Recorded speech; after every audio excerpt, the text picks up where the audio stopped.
والشمس وضحاها والقمر إذا تلاها والنهار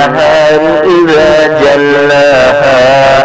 والليل إذا يغشاها والسماء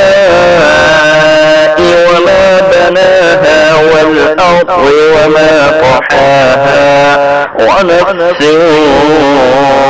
وما سواها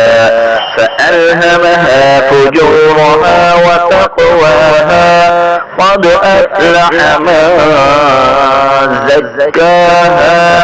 وقد خاب من دساها كذبت ثمود بطغواها إذ انبعث أشقاها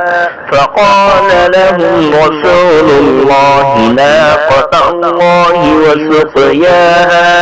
فكذبوه فعقروها فدمدم عليهم ربهم بذنبهم فسواها